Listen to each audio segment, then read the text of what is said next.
আমি দেখতে আইছি আমার অ্যাকাউন্টে কত টাকা আছে। এসব ক্লাসলেস গরিব প্রকৃতির জন্য এমন এলিট ক্লাসের ব্যাংক না।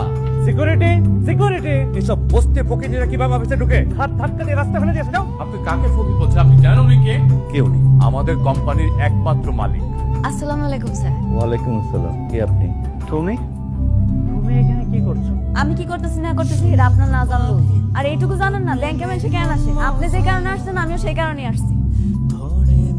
মেঘলা, এখানে কোটি টাকা হলেই তুমি অ্যাকাউন্ট খুলতে পারবে। এখানে তুমি কি সেবা নেওয়ার জন্য এসেছো? আমি আপনার লগে কোনো কথা বলতে চাইতেছি না।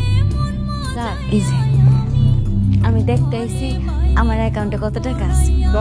হাউ ডিয়ার আপনি এখানে আসছেন? হ্যাঁ, আপনার মতো রাস্তার মানুষ দেখে তো মনে হচ্ছে, কাপড় চোপড় দেখে তো মনে হচ্ছে বসতে থেকে আসছেন। আবার বলছেন আপনার এখানে অ্যাকাউন্ট আছে, আপনি ব্যালেন্স চেক করতে আসছেন। What do mean by balance check? আরে স্যার আমার এই কার্ডের ভিতরে টাকা আছে নাকি আপনি খালি এইটুক দেখেন? এই কার্ড তুমি কোথায় পেয়েছো? পুরো দেশে এই কার্ড আমরা ম্যাক্সিমাম কয়েকজন বিজনেসম্যানকে দিয়েছি। তুমি এটা কোথায় পেয়েছো? নিশ্চয়ই তুমি ধান্দাবাজি করতে এসছো এখানে। এটাই তো জানতে আইছি। আমার কাছে একজন আইয়া কইছে এই অ্যাকাউন্টের ভিতরে যত টাকা আছে এগুলো সব আমার। এলি আমি জানতে চাইতেছি। মেঘলা, হয়তো কোনো প্রতারক তোমাকে এই কার্ডটা দিয়ে ফান্ড করেছে, আর তুমি এখানে কার্ড নিয়ে চলে এসেছো। সবাই তোমাকে অপমান করবে, তুমি এখান থেকে চলে যাও। অপমানিত হইলে আমি হব, আপনার সমস্যা কি? সব জায়গায় নাক গলাইতে আসেন। আসতে পারি? শিওর, প্লিজ বসো। কি সহযোগিতা করতে পারি? স্যার আমি তো আগে আইছিলাম না, এটা কেমন কথা? আপনি আমার কাজটা শেষ করে আমার বিদায় করে দেন, এরপর না হয় ওনার কাজটা করেন। হ্যাঁ মেয়ে, তুমি চুপ করো। কাকে কি বলছো? তুমি বলছো তোমার পেছনে উনি থাকবে? চিনো নাকি তুমি? স্টুপিড কোথাকার, রাস্তার বস্তি এখানে এসছো। ফলটা তো অ্যাকচুয়ালি আপনাদের। এরকম আজে বাজে মানুষদের আপনারা কেন ব্যাংকে ঢুকতে দেন? এটা তো আপনাদের রেপুটেশন নষ্ট হচ্ছে। প্লিজ আপনাদের কোয়ালিটিটা একটু মেনটেন করুন। এসব ক্লাসলেস গরিব প্রকৃতির জন্য এমন এলিট ক্লাসের ব্যাংক না। মেঘলা, এখান থেকে চলো। না, আমি আমার কাজ শেষ না করে কোথাও যাব না।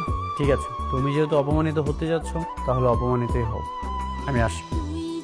কি ব্যাপার ভাই? এসব ক্লাসলেস ছোট লোক গরিবদের সামনে কি আমরা কথাবার্তা বলবো নাকি ওকে তাড়াবেন? আর দেখতে পাচ্ছেন না ওর শরীরে কেমন উদ্ভট একটা গা গলানো গন্ধ আসছে? সরি। এই মেয়ে, তুমি এখনো দাঁড়িয়ে আছো? তোমাকে বললাম না চলে যেতে এখান থেকে। যাও বলছি। সিকিউরিটি সিকিউরিটি ওকে বের করে দিয়ে আসো, যাও। আর কোথায় যাবো তোমরা? এসব বস্তি ফকিরা কিভাবে অফিসে ঢুকে নাকি নিয়ে যাও এখান থেকে। আর ফার্দার যেন এই ধরনের বস্তিদের কাউকে এখানে না দেখি। যাও, নিয়ে যাও। দাঁড়ান স্যার, আপনার যেহেতু বিশ্বাস হইতেছে না তাহলে আমি শালিমা বিল্ডার্স গ্রুপের ম্যানেজারে একটা কল দিই, তখনই সব ঠিক হয়ে যায়। এই মেয়ে, হাজবামি করে সেখানে আমরা প্রতিদিন ওনার অফিসে গিয়ে বসে থাকি আমাদের ব্যাংকের সাথে যেন তাদের বিজনেস ট্রানজাকশনটা হয়, আর তিনি এখানে আসবেন না? আমি ওনারা কল দিলে উনি ঠিকই আসবো। শোনো মেয়ে, আমার মাথা গরম করো না, ঠিক আছে? ভালো ভালো এখান থেকে চলে যাও, মানে খাপ ধাক্কা দিয়ে বের করবো। আপনার বিশ্বাস হইতেছে না? আমি ফোন দিতেছি, একটু একটু অপেক্ষা করুন। হ্যালো, আপনি আমার লগে মজা করতেছেন? আমি ব্যাংকে আইছি, ব্যাংকে সবাই অপমান করে বাইট করে দিতেছে, কইতাছে কার্ডটা নাকি ভুয়া। উত্তরা। আচ্ছা ঠিক আছে। এই মেয়ে, তুমি ফোন রাখো। তোমার নাটক শেষ হয়েছে, তাহলে এবার জলদি যাও। তাহলে তোমার সাথে সত্যি সত্যি কিন্তু আমি খারাপ ব্যবহার করবো। সিকিউরিটিকে দিয়ে আমি তোমার ঘাত ধাক্কা দিয়ে বের করবো এখান থেকে, ঠিক আছে? যাও। স্যার আমি আপনার বুঝাইতে পারতাছি না, আমার 5টা মিনিট দেন, উনি কইছে উনি আইতাছে। কি ব্যাপার? এই তোমার লজ্জা শরম নেই? তুমি এখনো দাঁড়িয়ে আছো? তুমি দাঁড়িয়ে আছো কেন? ঘাত ধাক্কা দিয়ে রাস্তা ফেলে দিয়েছে, যাও। আর আমার কথাটা শোনেন স্যার। ম্যাডাম, আপনি ঠিক আছেন তো? এই, হাত ছাড়ুন, হাত ছাড়ুন।